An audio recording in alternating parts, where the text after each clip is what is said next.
वंदनीय व गुरुजन वर्ग आणि येथे उपस्थित माझे मित्र मैत्रिणींनो, आज मी जे काही तुम्हाला 2-3 शब्द सांगणार आहे ते तुम्ही शांत चित्ताने ऐकावे अशी माझी नम्र विनंती. लोकमान्य टिळक यांचे पूर्ण नाव केशव गंगाधर टिळक असे होते. त्यांचा जन्म 23 जुलै 1856 रोजी रत्नागिरी जिल्ह्यातील चिखली या गावी झाला. लोकमान्य टिळक हे एक महान अभ्यासक व तत्त्वज्ञ होते. टिळकांना भारतीय स्वातंत्र्य चळवळीचे जनक म्हणून ओळखले जाते.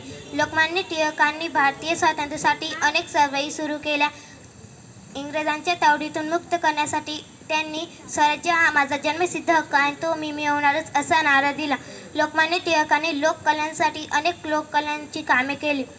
लोकमान्य टिळकांनी भारताला स्वातंत्र्य मिळवून देण्यासाठी अनेक कष्टाची कामे केली. लोकमान्य टिळकांनी केसरी व मराठा ही 2 वृत्तपत्रे सुरुवात केली. लोकमान्य टिळकांनी लोकांना त्यांच्या हक्काबद्दल आणि अधिकाराबद्दल स्वातंत्र्य मिळवून दिले. व एवढे बोलून मी माझे भाषण संपवते. धन्यवाद.